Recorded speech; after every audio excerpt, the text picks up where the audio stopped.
Welcome to Stories from the Center of the Universe, the podcast about the human experience.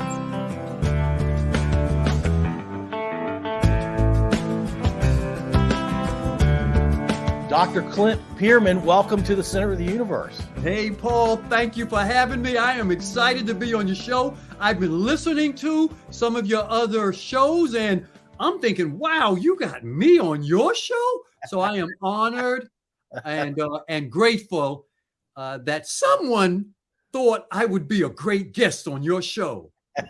Well, hey, the fact that you spent a really long time in the Marine Corps gets you on my show, no problem. Thank you. And I didn't even know you knew that, Shuck. So you must have Googled me to figure that out. I did a little Googling before we started. All right. Gotcha. Yeah, I guess we should mention you and I connected through Rich Dalton. How do you and Rich know each other? Oh, that's right. Rich is so I run a Tai Chi education and I actually run a health and wellness education and training program that uses Tai Chi, the ancient martial arts of Tai Chi, it's been turned into a health and wellness model now to help people live their healthiest life. And Rich is one of my students. And what's interesting was what was I doing? Oh yeah, I was looking for an indoor location to do a program for some senior students. What I mean by senior citizens. And I went into one of the martial arts studios to talk with them about using their location. And Rich was in there getting hired as the manager. I thought that was so awesome. That is awesome. Well, tell me about Tai Chi. I don't know anything about Tai Chi. Oh, yeah. So I like to, when people ask me that, I start with, well, it's an ancient martial arts, first and foremost. That's kind of confusing to people because many people see, they may see people in the community or in the parks, or they may have even seen Tai Chi videos where people are doing this slow, rhythmic movement, looks like a choreographed dance. And they may have no idea it was a martial arts. It began 400 years ago in China as a martial arts. And then over the next ensuing 400 years, people have realized this slow form of exercise, slow movement, which is integrated with another exercise called Qigong. Qigong now is a form of traditional Chinese medicine. So Qigong, traditional Chinese medicine, Tai Chi, traditional martial arts, when they merged together, apparently somewhere along the line, it was discovered, wow, there are all of these health benefits from doing this slow movement. Now, the Chinese, they're so cool. When we go back to 4,000 years, they realized this thing called Qi. Now, most people are familiar with that term, Qi. And when you ask people, well, what is Qi? They're going to give you some esoteric answer like it's this mysterious force in the universe that flows through the universe and powers everything in the universe. Well, that's absolutely right. But it was 4,000 years ago when it appears the Chinese came up with this idea, and they did not know what we know today. And what the Chinese understood was there are three types of Qi. There's universal Qi that's in the universe. There's earth Qi. And when most people talk about Qi, they're talking about human Qi. So they're talking about the energy that flows through your body. Now, the Chinese knew there was something flowing through us that energizes us, but they didn't know what it was. So they called it Qi. Brilliant. Now, 4,000 years ago, there are scientists that now believe that thing the Chinese were talking about, calling it Qi, is probably bioelectricity. In other words, when the Western researchers went to studying this thing called Qi, they have now kind of started thinking it's probably bioelectricity because it does the same thing that Qi does. Now, Tai Chi came along after Qigong.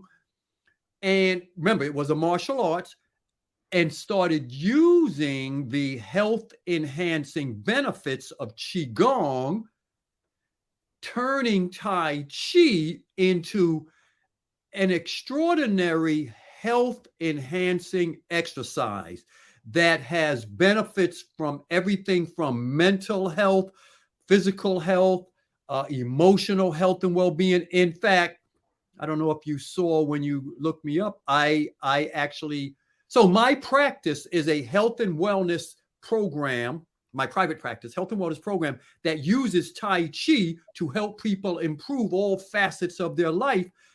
And one of the things I do with that is I teach Tai Chi in a hospital, in the mental health department, working with patients with mental health illnesses or issues, depression, anxiety, stress-related issues, trauma-related issues, traumatic brain injury issues. And I use Tai Chi as an integrated component of the conventional mental health to help the patients get better.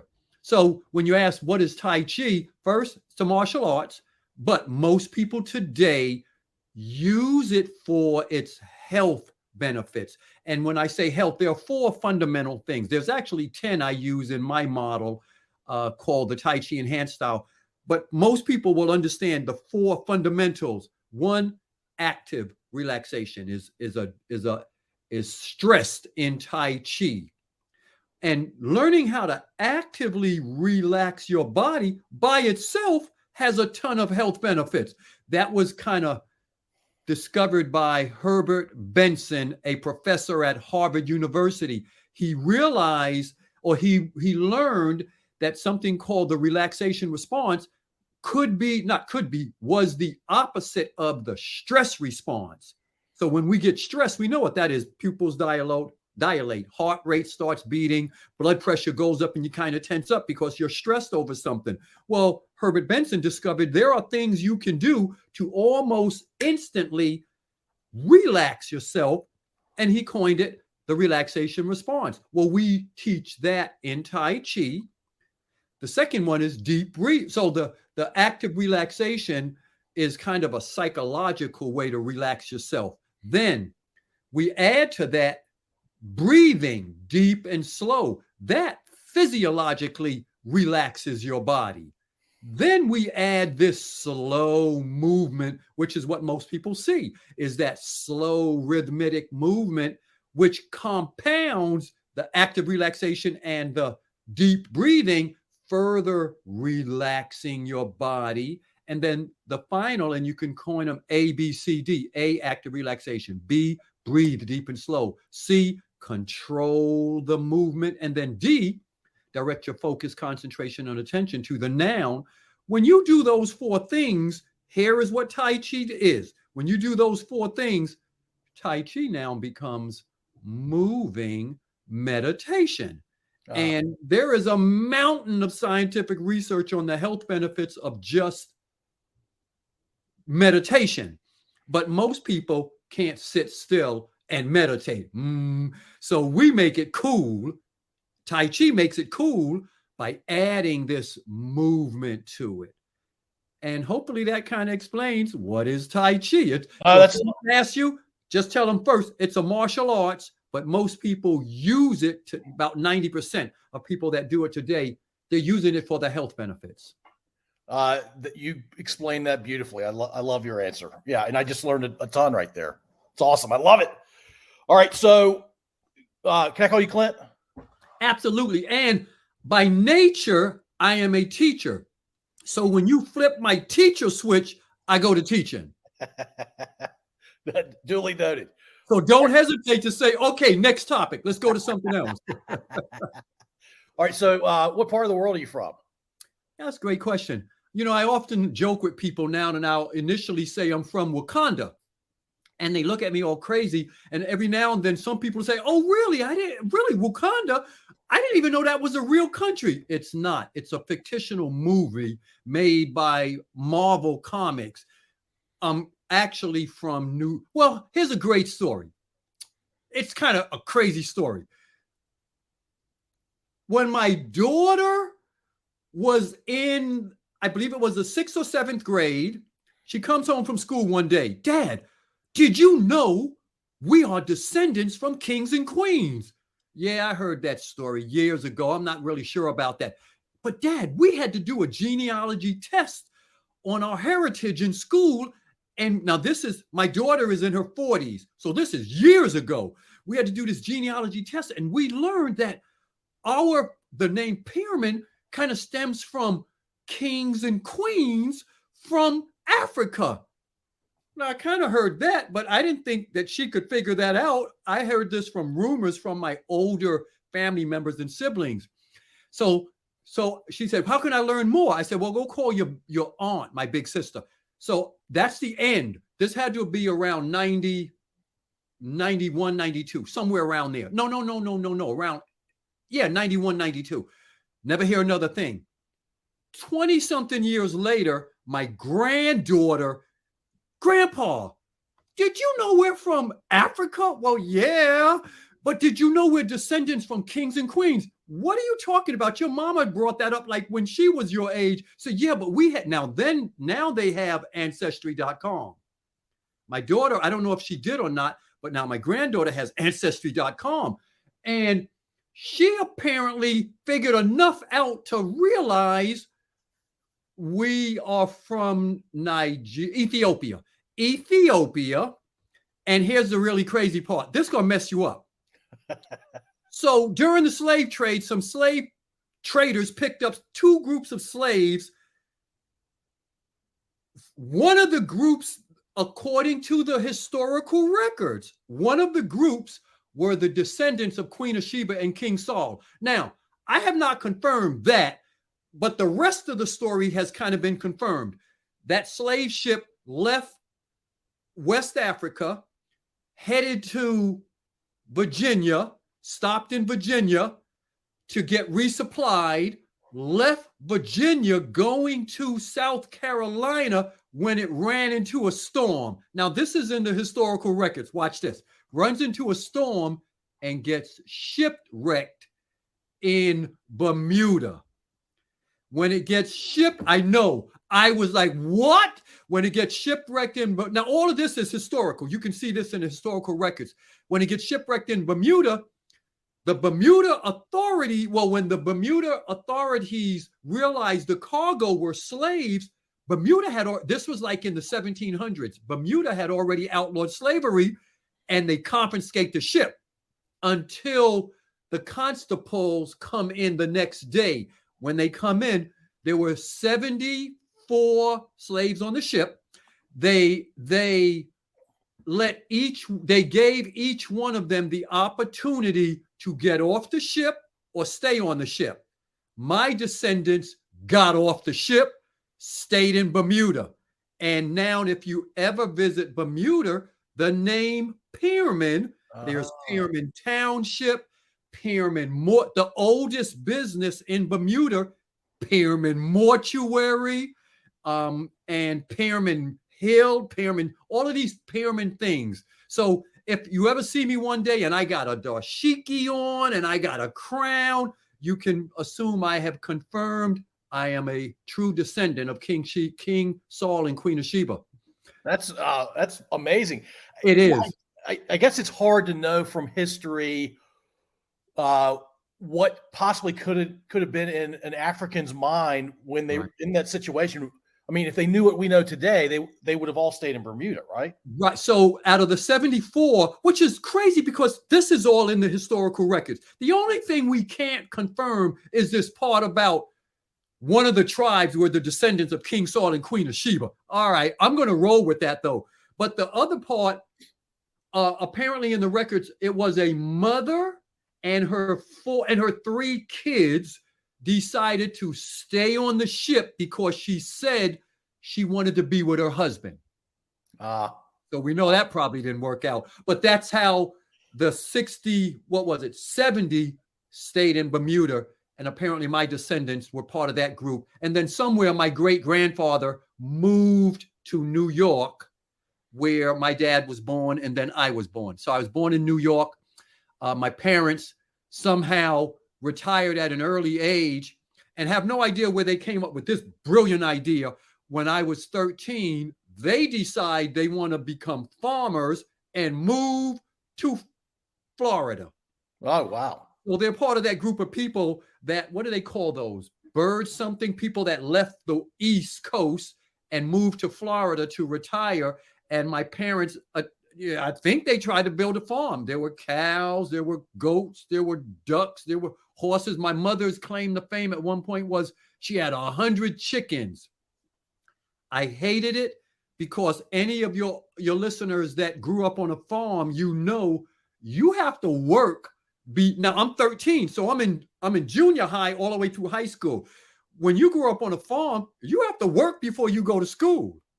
You have to get up really early. Yeah. Yes. So I kind of hated that idea. And by the time I got to high school, the only thing on my mind was how the heck do I get off this farm? So I began playing every sport my high school had. I played basketball, I played football, I ran track, I played baseball. So I didn't have to go home until it was dark messing around with that farm. And then when I graduated, the Marine Corps called me. Actually, I didn't. When I graduated, I went to join the Air Force, which is a whole nother story. But the Air Force recruiter wasn't in, but the Marines were working. Yeah. I mean, you get paid for your efforts, right? It pays off. You make your own luck kind of thing through effort. So there's a lot to explore there. I wanted to talk about growing up in New York. Which borough was it? I was born in Harlem, the Harlem River Apartments, but I have pictures of my dad building. I think this had to have been his first house, building our first house on Long Island. Okay. So, and apparent from my older siblings, took him 10 years. So took him 10 years to build this house brick by brick in Long Island. So I grew up in a city called Roosevelt, which is famous for a couple of things. That's where Dr. J was born and grew up, and Boys to Men.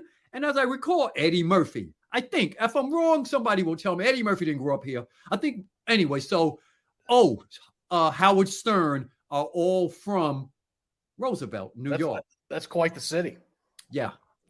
Yeah, the term I think you were mentioning about the move to Florida from New York is snowbirding. Snowbirding, yes. So my parents were part of that group of people that left New York and retired in Florida. Yeah, and so you went from being a Long Island kid to a farm kid? Yeah.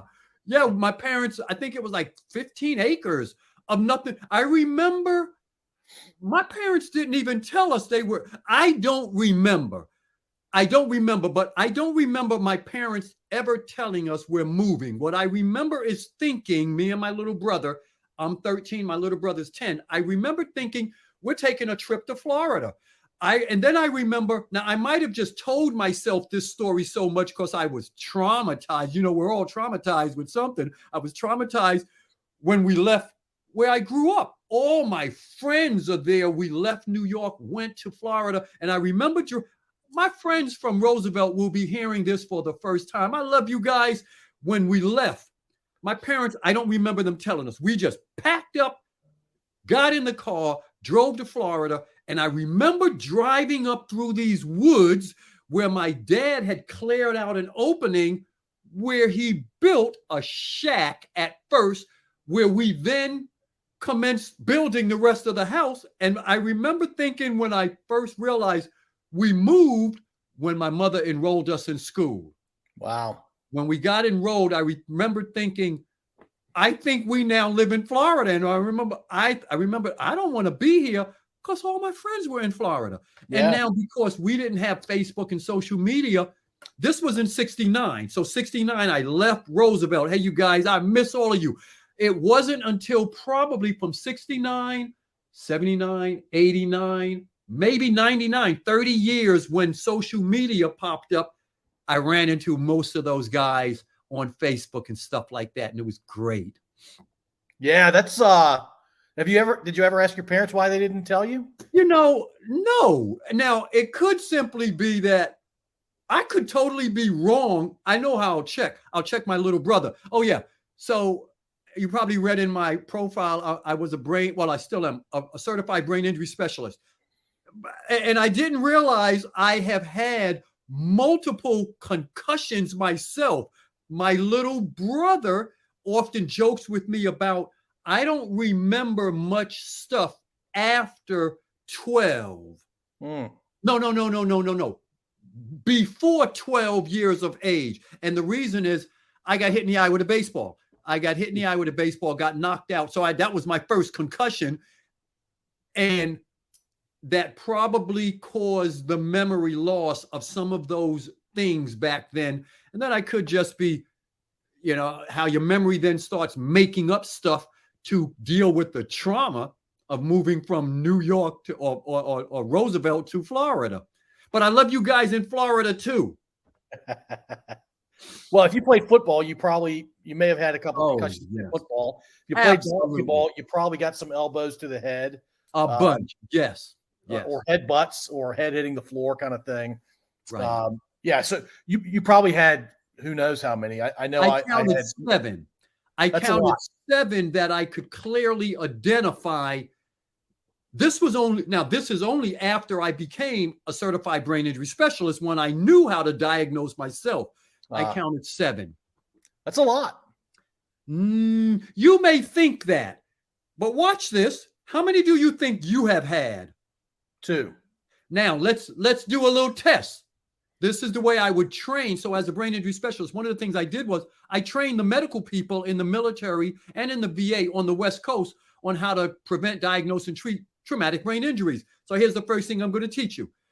So you think you've had 2. Now, in order to know how many you've had, you got to know what a concussion or a traumatic brain injury is. So let me tell you what it is.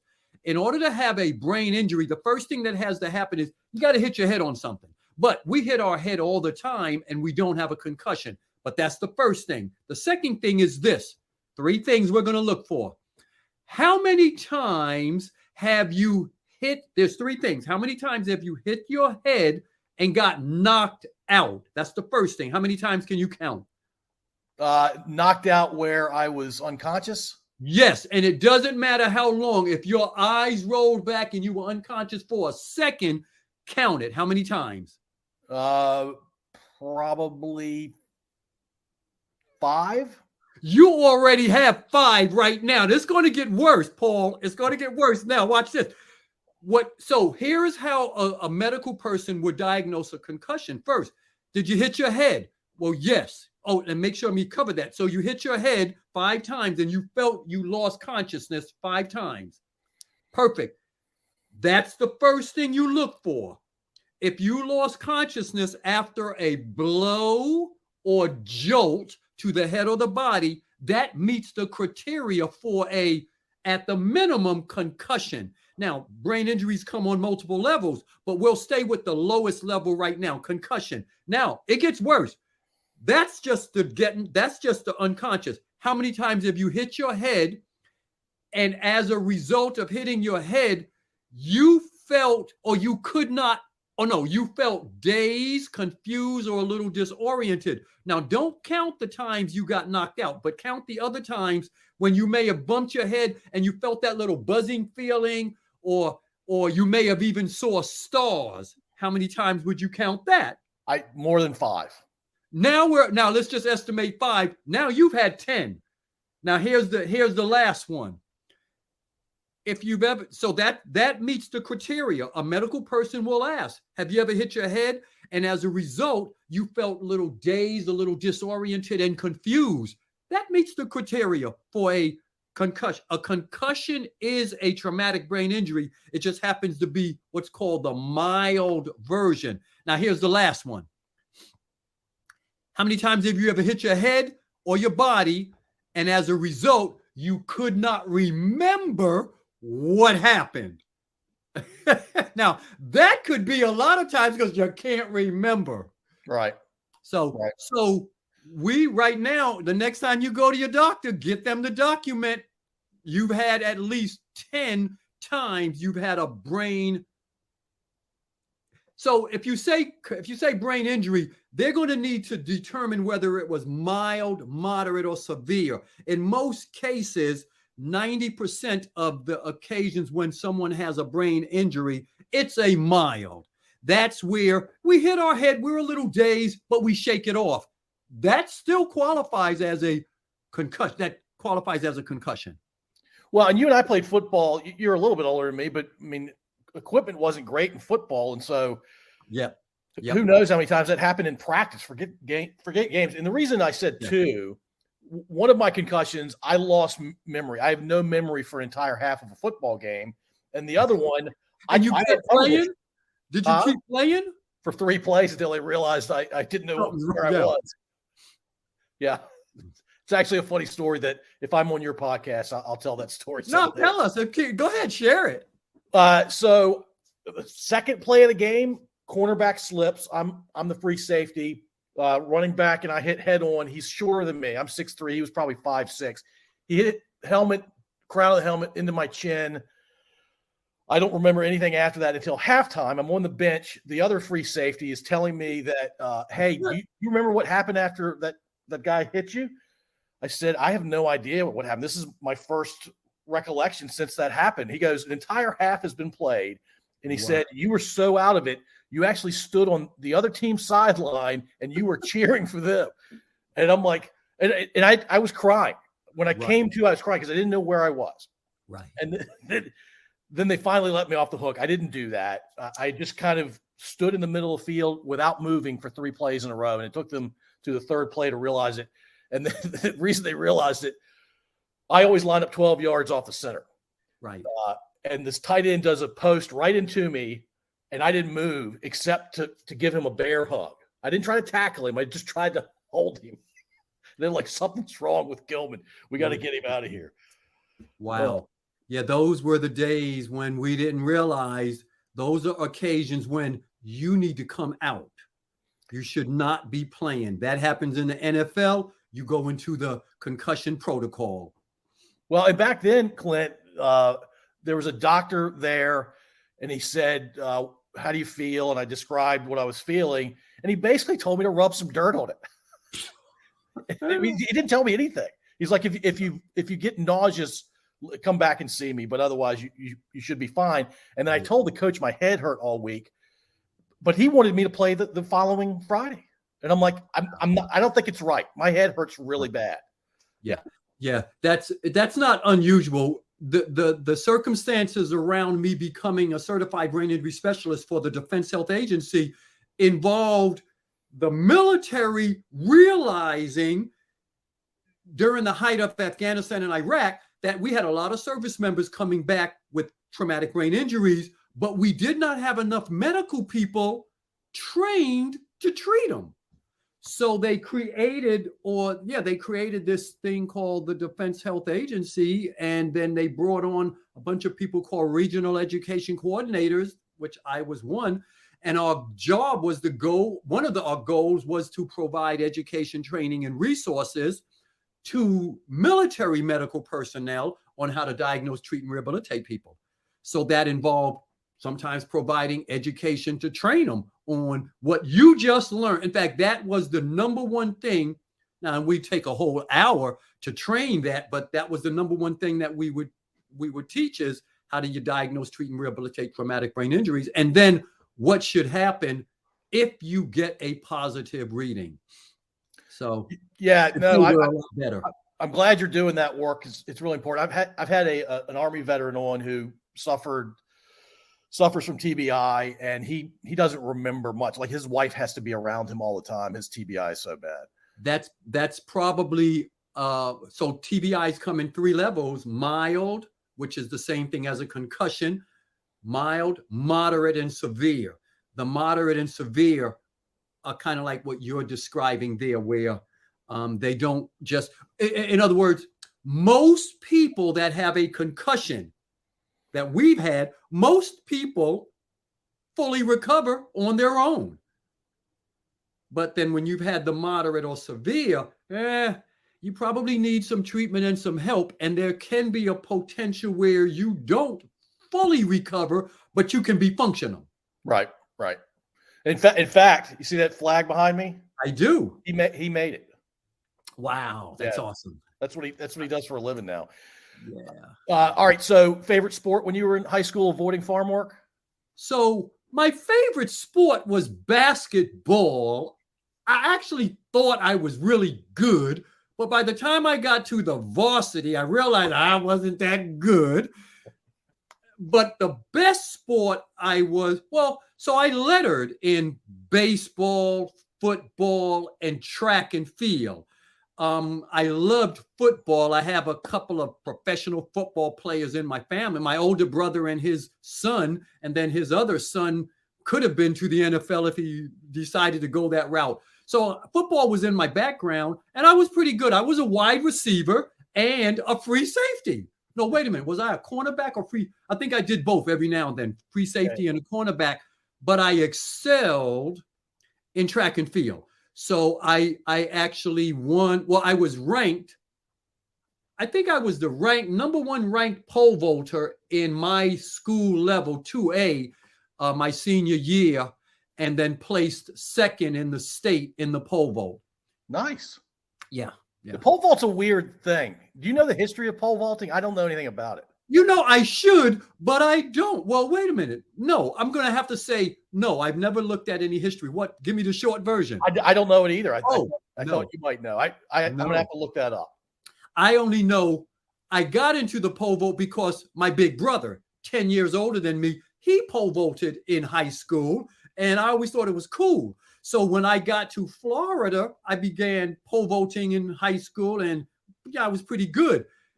Graduated in 1975, and then 1975, 75, 85, 95, 2005, 2015. So almost 40 years later, I decide I'm going to enter what's known as the seniors track and field circuit and the masters. So this is a track and field circuit for athletes.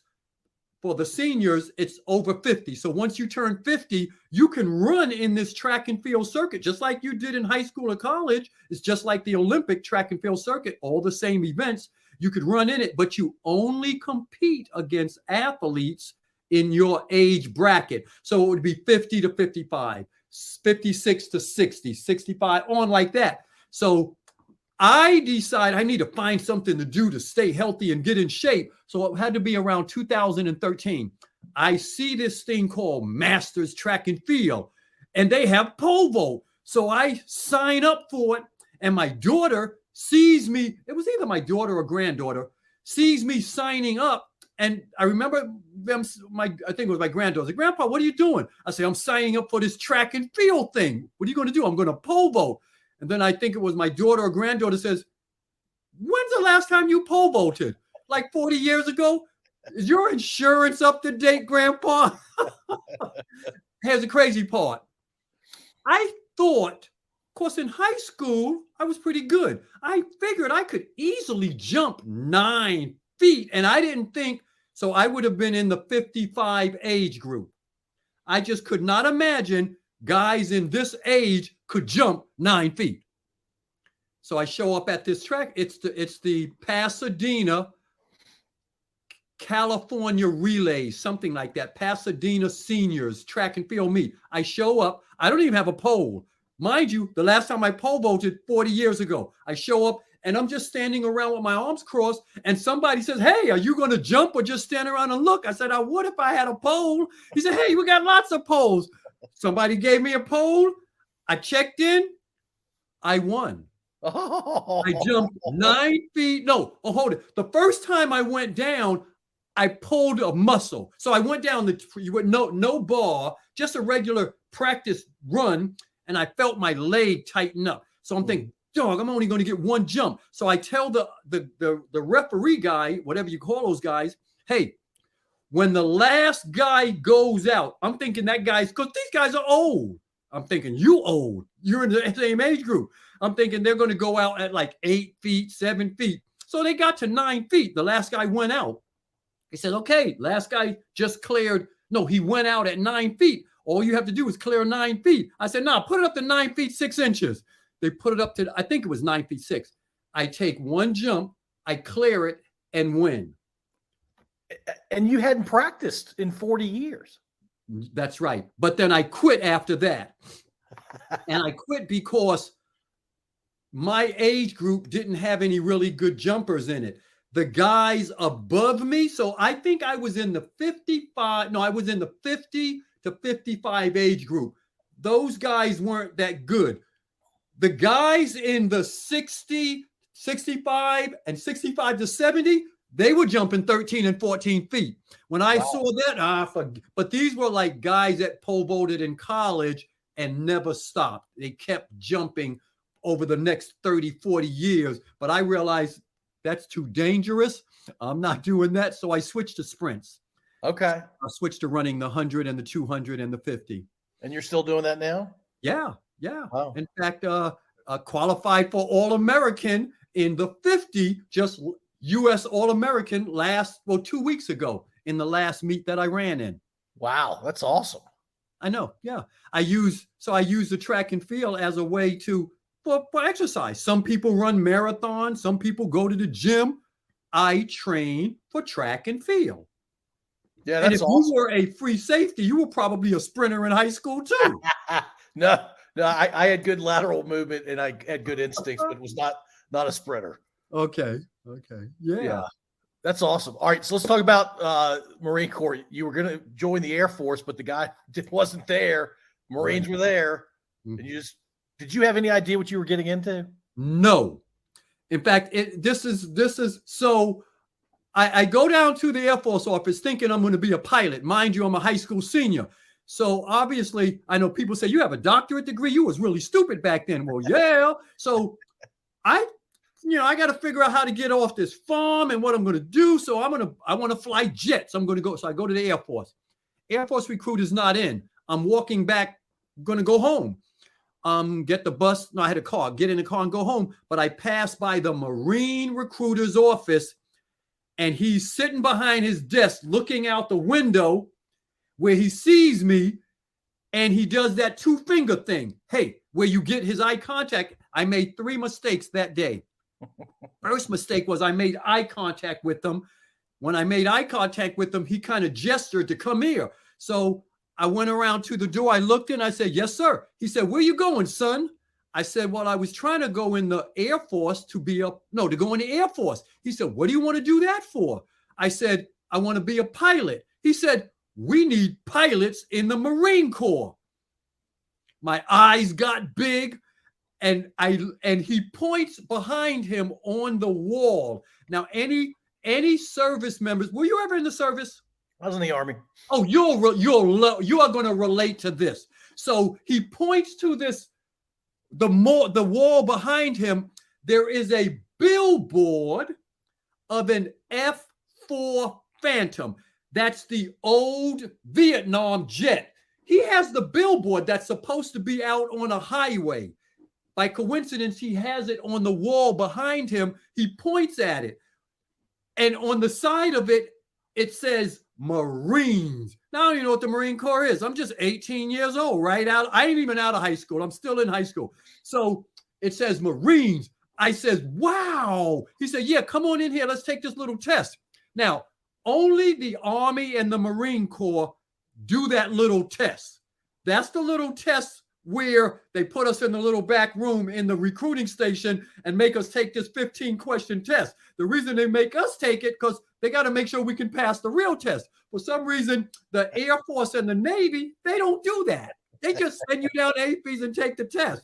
So you put me in a little room. Apparently I passed the test because he says, great, we're going to take you down tomorrow and swear you in. I'm thinking, wow, it was that easy. So now I know you're laughing because you're thinking, boy, you stupid. So I go to AFES. We do the test. They don't call it AFES anymore. I think they call it MEPS. Yep. I do the test and everything. I get everything. I do the physical. I'm in the Marine little section where they're doing your paperwork. When I ask, hey, one of the Marines doing the paperwork, I think it might have been a sergeant. I said, hey, sergeant, when am I going to learn what jets I'm going to fly? The whole office stops and looks at me. They're looking at me like And I could think something ain't right. They're looking at me like, what the heck is wrong with you? You're not going to be a pilot. You're going in the infantry. So the guy in charge come over and said, what are you talking about? Now, I said, my recruiter told me I could be a pilot. He didn't say that. What the recruiter said was, we need pilots. I got suckered into thinking I'm going to be a pilot. So the guys in the office, they were cool. They said, when your recruiter picks you up, just ask him. Okay. So the recruiter picks me up. I'm in the car going home. So I said, hey, the guy, I don't remember the guy's name, but he was a staff sergeant. I said, staff sergeant, so when am I going to learn where I'm going to go and what kind of jets I'm going to fly? He says, when you get to boot camp, just ask your drill instructors. Now, see, the only people that will laugh are service members. Civilians don't get that. So I get to boot camp. Now, mind you, I get to boot camp. I'm still thinking I'm going to be a pilot because nothing told me I'm not yet. I go all the way through boot camp. Now, in the Marine Corps, your last week, might have been the last 3 or 4 days, they give you your orders where you get to see where you're going. So they hand out the orders. I open up my orders. My orders, now I'm thinking it's going to say report to some kind of flight school. My orders say report to Camp Pendleton for infantry training school. Now I know what the infantry is. I come to attention and I yell, sir, recruit request to speak to the senior drill instructor. I kind of say it in a bad attitude with a bad tone. So all the drill instructors attack me. How do you think you're doing? So the senior drill instructor says, what? I said, sir, the recruiter told him he could be a pilot. The drill instructors attack me again. A pilot? You ain't even smart enough. You just barely got out of high school. You stupid. You just dumb. The senior drill instructor said, stop. So they all stopped. The senior drill instructor was named Staff Sergeant Marinko. He was the coolest guy I ever seen, which our senior drill instructors or senior drill sergeants always are. And the way I remember it, he does something which then makes me think I'm going to be a pilot. And then after he does whatever he does, I think he scratched out my orders and wrote in them pilot. And after he does that, I'm like, thank you, sir. He says, so now pile that stack of sea bags over there and then pilot back. That's how I became a pilot. Pilot there to pilot there. After about 20 or 30 minutes of doing that, I realized I am not going to be a pilot. And for the next 31 years, the Marine Corps just pissed me off 1 year at a time because they never let me be a pilot. But I know you didn't see this. I did get to drive a submarine. Really? That's cool. Yeah. The first job, I was one of those rare Marines that after I completed infantry training, I didn't go directly to an infantry platoon where you normally would go. I went on what's called Marine Security Guard duty. So I went to a naval, first I had to go to school for this, to be a security guard for nuclear weapons. So I went to a naval ship, got to wear dress blue uniform, white belt carrier 45. And on all naval ships with nuclear weapons, there is a Marine detachment that guards the nukes. So I got to do that my first 2 years in the Marine Corps. Then they sent me to an infantry platoon. So you were trained infantry and you ended up being on a sub. That you didn't see that. So hold on. That's how I wanted to no, let's back up. How I got on the sub. The nuclear weapon ship I was on was called a submarine tender. It's not a submarine. It's a ship that holds the nuclear weapons that are resupplied to the submarine. Oh, okay. So as a guard, they would always let the new Marine guards go down with one of the submarines when they went on a maneuver. So I got to go down on, and this was 1975. I don't even remember what the name of those submarines were. I think they were, or the nukes were Polaris missiles. I think it was a Polaris nuclear submarine. So I got to go down, and the chief of the boat, the head enlisted guy, they brought me into the place where you drive the ship, and he put the submarine's got 2 steering wheels. Bet you didn't know that. I didn't. One steering wheel that makes it go left and right. Now this was in 75, and then another one that makes it go up and down. He sat me behind the one that makes it go up and down, put his hand on the back of my head, because remember, I'm only 18, and he said, keep this needle right here in the middle so we didn't go up or down or anything. And he let me sit there for like 5 or 10 minutes driving the submarine. That's pretty cool. It was. So I spent, I think it was 2 days on that submarine. It was another traumatizing event. Yeah, my son, who's 22, said he's thinking about maybe doing nuclear subs, and I'm like, you need to think long and hard about that. That is a tough life. Yes. Wow. Very tough life. Yeah, the Navy offered him a bunch of money out of high school for his ASVAB score. Absolutely. Yeah, yep. And I'm like, I mean, they're offering that much money because a lot of people don't want to do that kind of work. Yeah, they get in it. And then, but the good thing is you get in it, you got skills. You got skills and you get out. And you have friends for life. Right. All right. So those of us that go into the infantry, we ain't got no skills. We got to go get a PhD to do something else. So you got to be a regular infantryman. How long were you an infantryman? So in the Marine Corps, once as you progress up the rank structure, so I was a sergeant in the infantry as a platoon. Well, first I was a guide, then I became a platoon sergeant, and that lasted for about a year. Then I actually got promoted to E6. Normally, as an E6, you would then be officially a platoon sergeant in an infantry platoon, but I wound up on recruiting duty. So they sent me on recruiting duty, and you can imagine my first goal. I was looking for that first kid talking about he wanted to be a pilot.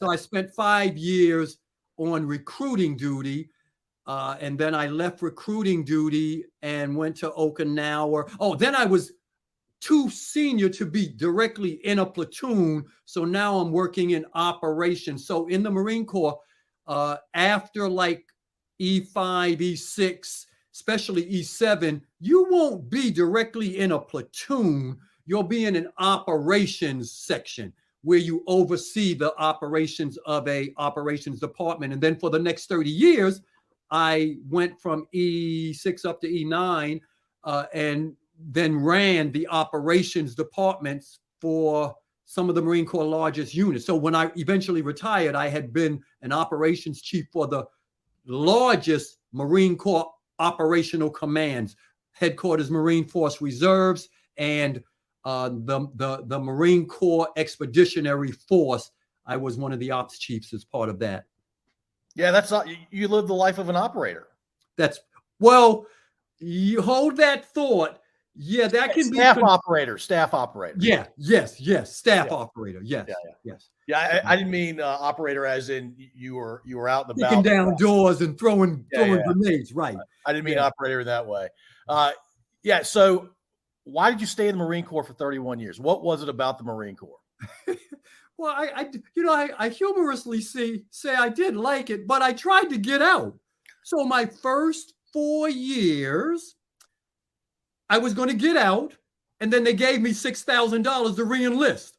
You know how that works. So I took the $6,000, re-enlisted. So that I re-enlisted for 6 years. That took me to like whatever, 10, 12 years. And then I'm getting out. And at this point, I now have my bachelor's degree. So I think I can do other stuff. I'm getting out. Then they decided to give me $16,000 to re-enlist. Now, mind you, I'm in the infantry.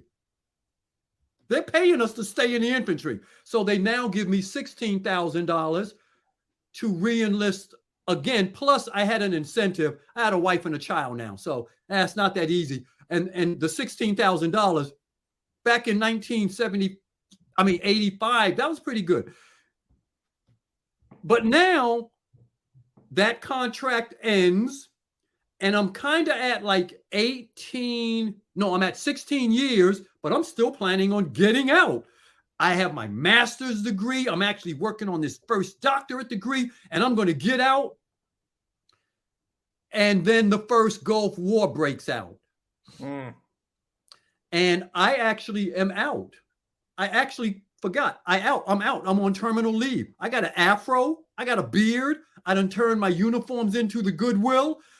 When I get this phone call, I was in E7. I get this phone call, Gunny, you've been stop lost. You know that term, right? Oh, yeah. I didn't know what it was. Now, they're using it on me in 91 when the first Gulf War breaks out. You've been stop lost. What does that mean?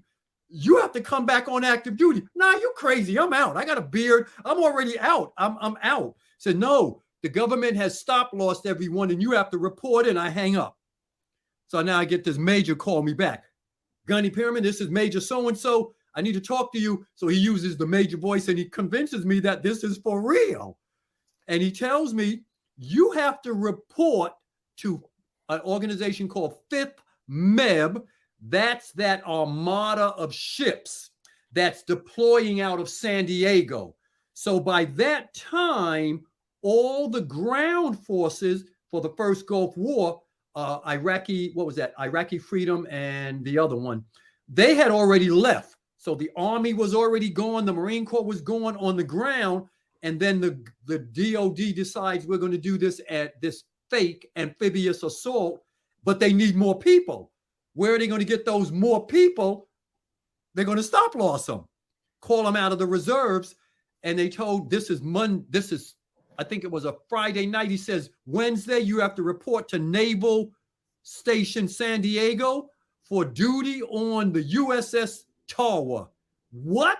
Yeah, you're going to Iraq, or where did we go? Kuwait and Persian Gulf. Yeah. Yes. So that was the end of being out. So I get back, I leave.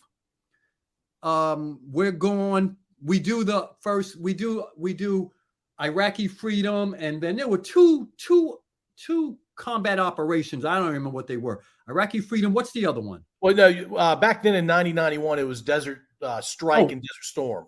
Yeah, no, Desert Shield and Desert Storm. Shield and Storm. Yeah. I did both of those. And then on the way back, many people don't remember this, after the Army and the Marine, after everybody had left Kuwait, after it was over, those of us on the ship with 5th MEB, we were still out there.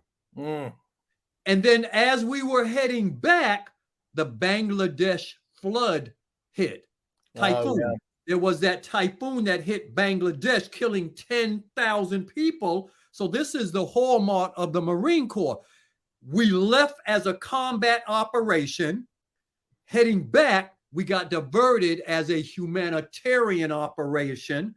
Had to go to Bangladesh for, I think, another 4, 5, 6 months to help the Bangladeshians in the flood. So that got us the humanitarian. So we got the combat ribbon from Desert Shield and Desert Storm, and then the humanitarian ribbon when we went to help them. So then when we came back, you may remember, the military kind of felt, we are such a powerful armed services, we don't need all these people. So they started downsizing.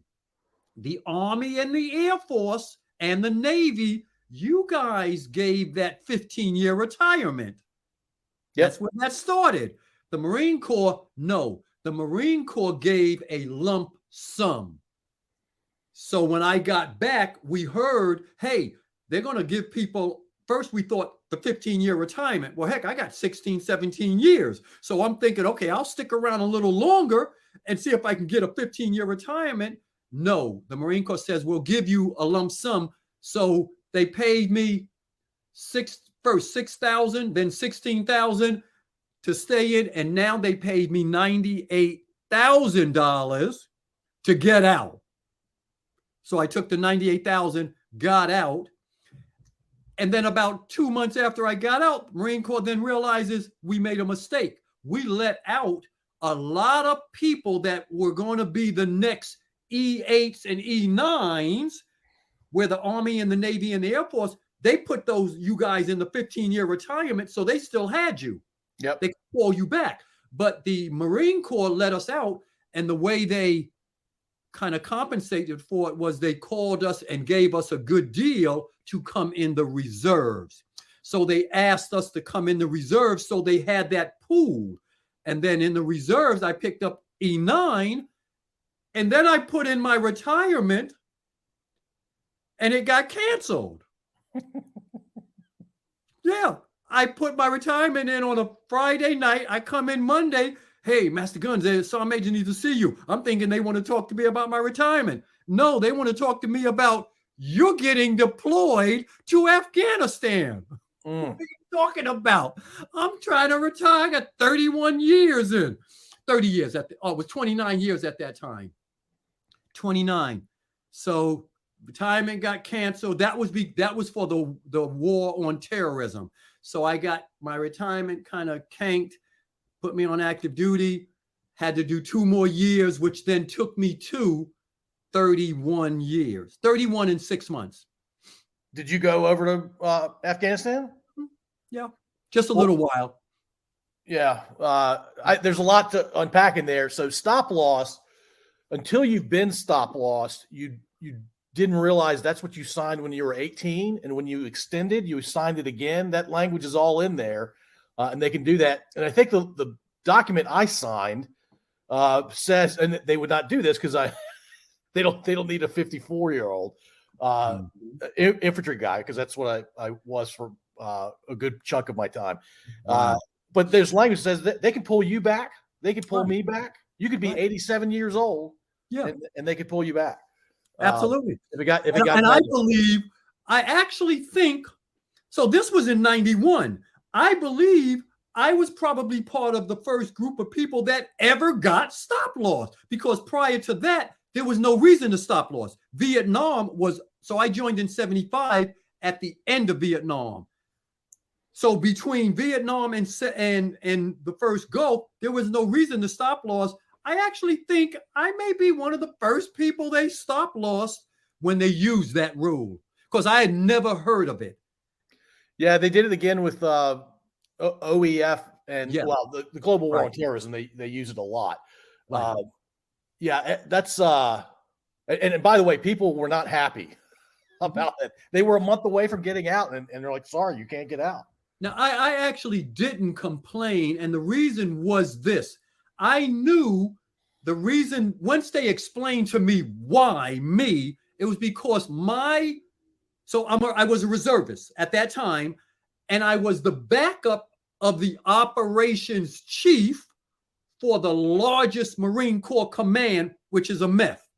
I was kind of like his backup. And they told me his wife was in an accident and they had to bring him back to the United States. And if they have to bring him back, we need somebody that can go right now. And that's you. Okay, I'm not going to complain. I was that guy that had to go. So I didn't complain. But I was only going for a little while. Then I wound up in New Orleans to do my last year and a half in retirement, but just in time for Hurricane Katrina. So I got to New Orleans, I think 2 or 3 months, and then had to live through Katrina. And go ahead. Where'd you live in New Orleans? Well, because I was in the military and not living in the barracks, I lived in a hotel for 18 months in a hotel, in a place called Metairie. Yep. Oh, wait a minute. Oh, yeah. So this is a crazy story. So when Hurricane Katrina hit, we are the headquarters for the Marine Corps Reserves, the entire Marine Corps Reserves. We're the headquarters. We can't stay for the hurricane. So we evacuate to Texas.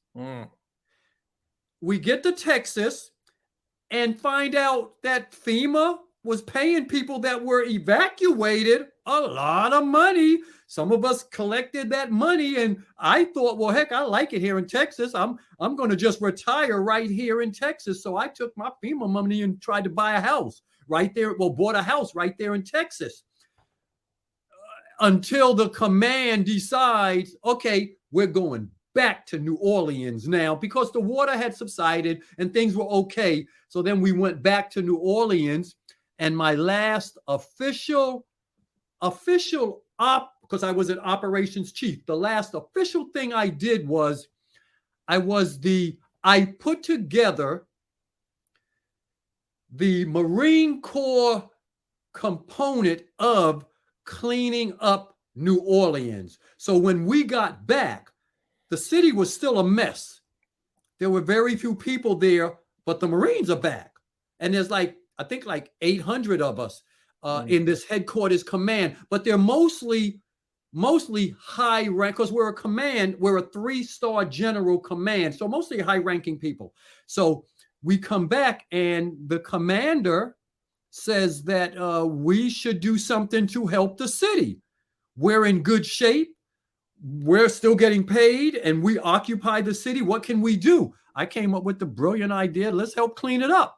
So I put together an operation where we would then use the military personnel to clean up sections of New Orleans, wrote up an operation plan, got the people together, got all the equipment, put it together.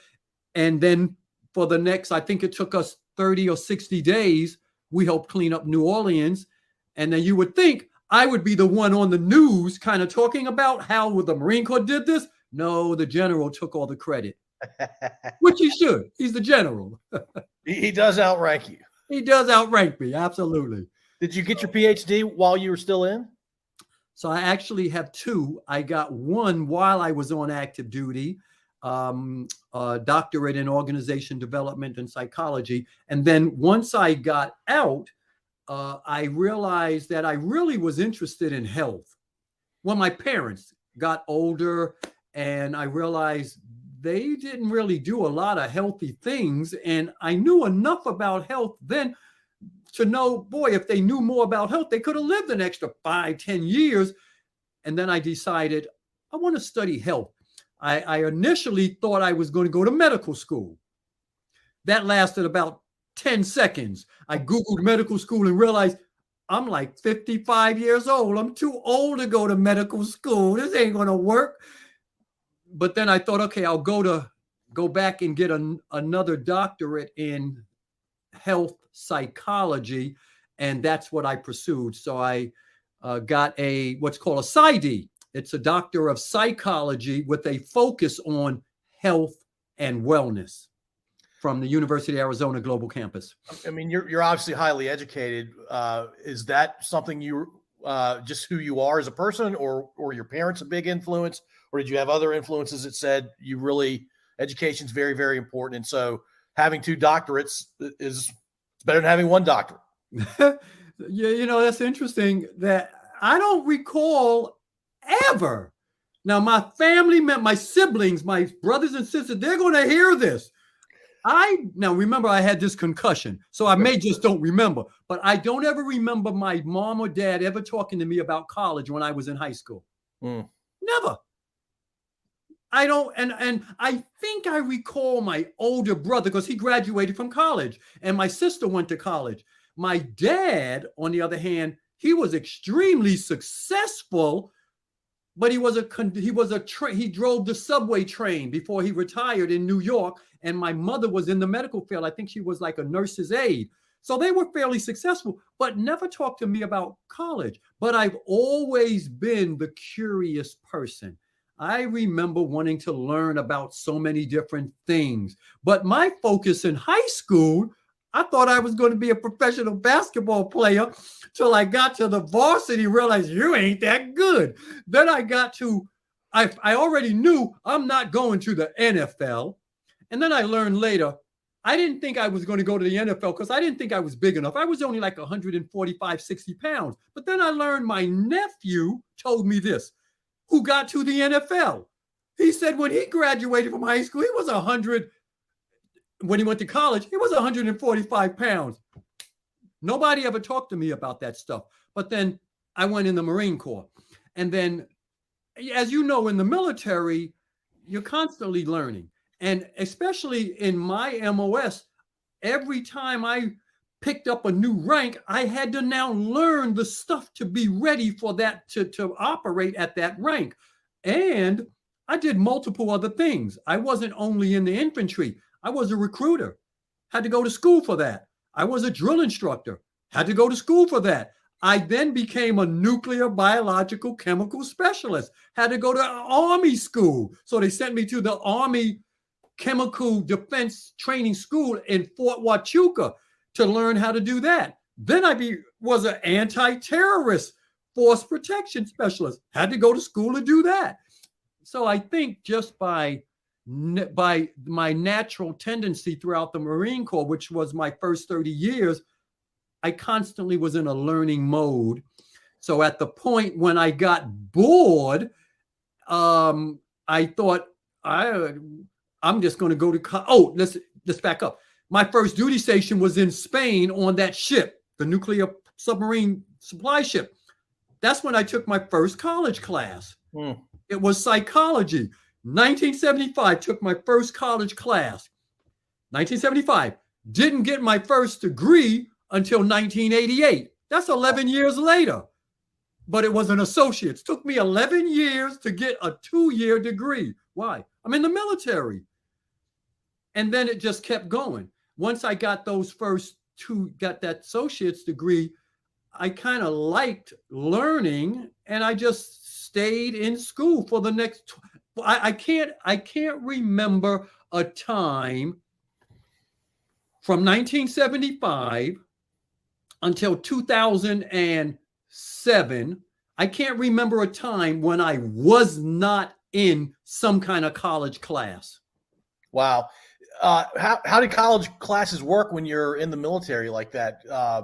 Obviously, with the internet, it's become a lot easier. Did you get a box of books kind of thing, and you'd have to physically mail test results? In the beginning, that's how it worked. So when I took that class in Spain, the first college class, it was from the University of Maryland extension. I think they called it extension course. What that meant was you got a box of books. That's exactly what it was. You got a box of books, showed up, you studied the books, you took the test, sent it back. So that went on for maybe a couple of years. And then I wound up in Japan where they had the classes. So when I wound up in Okinawa, you could literally go to the class on the military base and take the class. And that was how I took most of my next series of classes until I wound up in the reserves. And then I was able to actually go on recruiting duty. When I wound up on recruiting duty, I was a pretty good recruiter. So I went to college full time on recruiting duty. That's a great deal. I went actually to the school. I went to the university. Where'd I go? I went to where did I go to college in Texas or University of Kansas? I went to the school, Rockhurst. That's what it was. I went to Rockhurst University, went to school until the sergeant major found out that this guy's a recruiter. When's he recruiting if he's in school full time? I don't understand what the problem was. I'm making quota. Everybody's happy. Why can't I go to school? Because that ain't the way we do it in the Marine Corps. So he kind of canked that idea. And but then I was able to go part-time then. So yeah. And then for the next 20 years, while I was either on active duty or in the reserves, I was just in school. Tell the story of you being on active duty, but you were playing basketball. Where'd you hear that story? You told me when we first chatted. Oh, so my first duty, that road to Spain, that was my first duty station.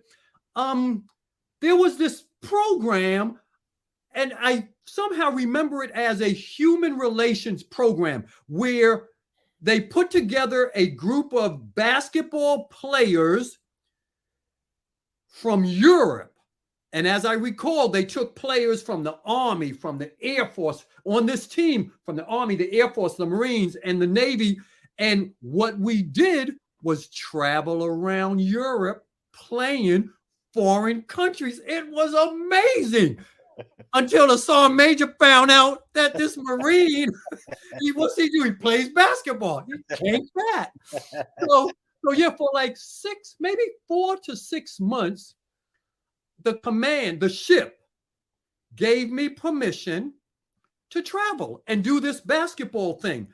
And then at some point, it was found out that I was doing this, and some sergeant major said, that's not what the Marine Corps, that's how sergeant majors are. That's what their job. Well, command for the Army, command sergeant major. Right. So the command sergeant major, Marine Corps, we just call them sergeant majors. So apparently he kind of figured out, yeah, I'm just a young Lance Corporal in Corps E3 and E4.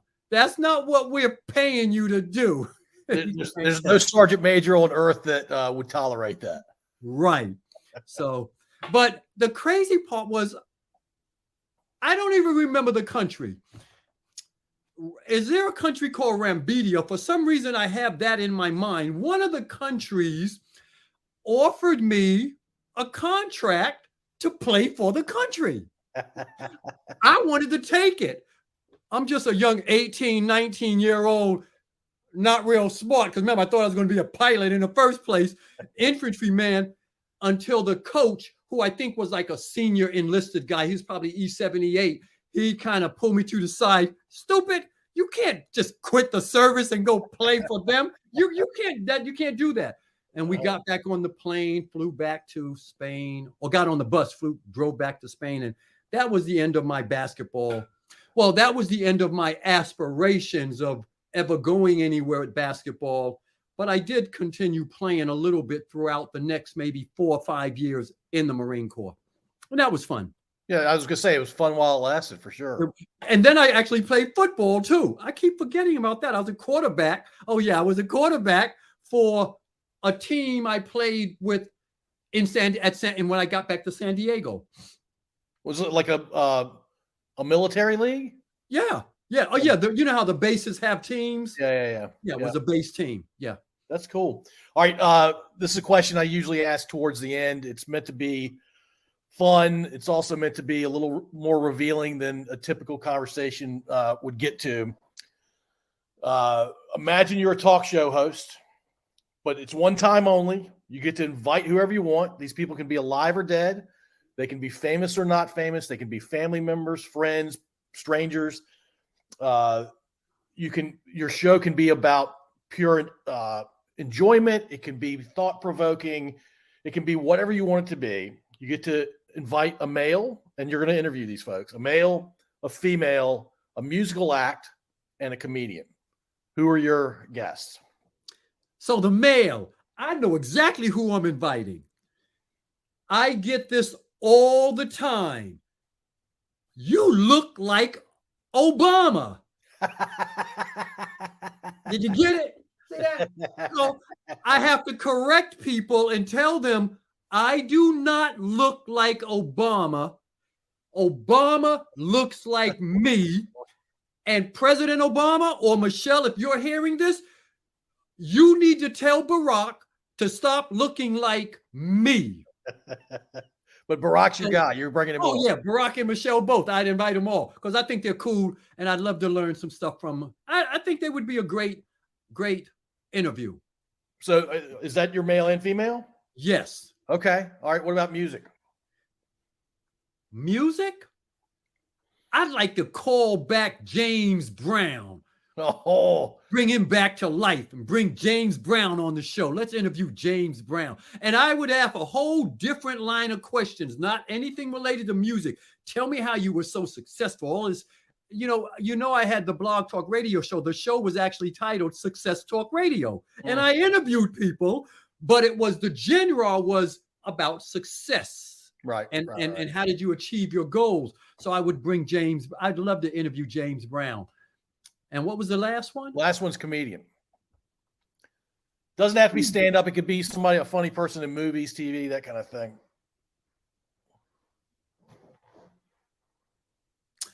A funny person. Oh. Who's the funniest? I don't know. But I would simply do this. I would figure out who is the funniest comedian, because I know the type of stuff I would want to ask. I would find out who was the funniest person on the planet. Who is that guy? Who is it? Who do you think? Well, these people are being brought back to life potentially too. Yeah. So like prior to be your answer. Let me think. I don't know. I can name a couple of people. How about Eddie Murphy, Chris Rock. Who's the little short guy? Kevin Hart. Kevin. Yeah, I was kind of bad, Kevin. I'm joking. Kevin Hart. But then also, how about, remember the show where the woman, she was married to the Spanish guy, no, Puerto Rican guy. Yes, you do. We all know the show. When we were growing up, I Love Lucy. Oh yeah. Goodness. I would like, let's interview I Love Lucy.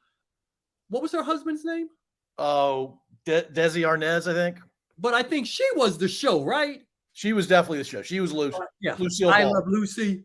Well, who else? No, Lucille Ball was hilarious. Lucille Ball, yeah.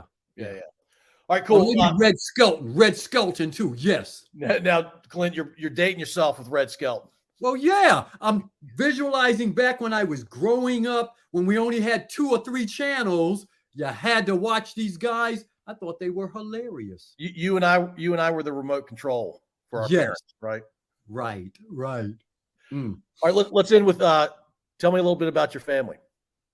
I have a great family. I often joke that we kind of had like the typical Huxtable family. My mom and dad were married for 67 years. Wow. Yes.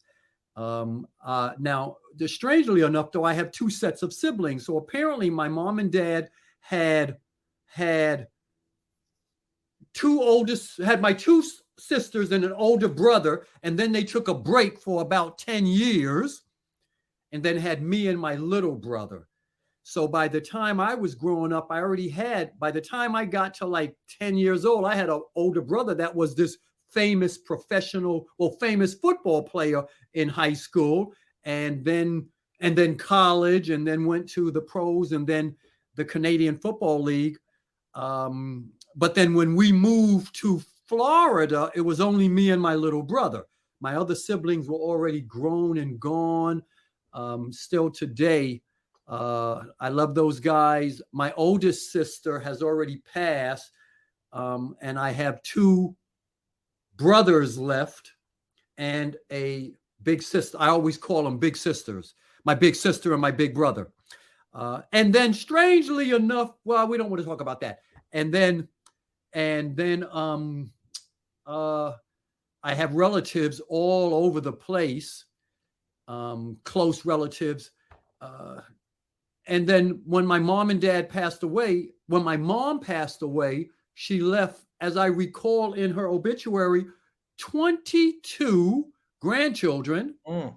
No, and 22 great-grandchildren. Wow. Yeah. Wow. So we have an amazing family of unbelievably successful people.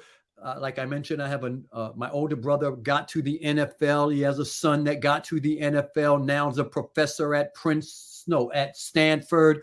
I have another nephew that he raises thoroughbred horses. This is just amazing. And then I have nieces that do amazing things around the world. I have nieces that are in politics down in Florida. In other words, I have family members doing all kind of amazing. The type of family that if you could choose a family, you'd want to choose my family. Every now and then you have family members like, oh God, is he in our family? But in my family, you would want to choose my family and cousins also. Do you remember who you connected me to? He's going to be on the podcast next week. I forgot about that nephew. Nephews that are famous pilots in the Army. That's the one, right? Yep. Yeah. Awesome. Yeah. He's going to be on Monday. Yeah, I have so many awesome nieces and nephews. I forget about like the one that is like crazy awesome. So, yeah. Well, that's awesome. Well, Clint, I appreciate you doing this. I really do. I'm glad Rich introduced us. And I will gladly put on all of your interesting, accomplished family members on this podcast. Awesome. I appreciate that, Paul. Man, it was a pleasure hanging out on your show. Now I see how, I think it was you that said this is kind of therapeutic. Yeah, I can get that. Maybe I need a lot of therapy. That's awesome. I love the concept. That was you that mentioned that to me, right? Oh, yeah. That the show could be therapeutic because it just gets you get to share your stories and stuff. Yeah. Yeah. I can't wait to hear what my nephew has to say next. Yeah, it's going to be fun. He's going to be good too. I can't wait to talk to him too. But I really appreciate talking to you. Appreciate what you're doing, especially helping folks with mental health. That's obviously very important given what we went through since 9/11. And then obviously we still have guys that need help. Awesome, Paul. Thank you for having me. I appreciate it. Appreciate you. I'm grateful. Thank you for listening. If you enjoyed this episode, please subscribe to wherever you listen to podcasts. We'd also really appreciate if you'd rate and review us. You can find us at scodupodcast.com.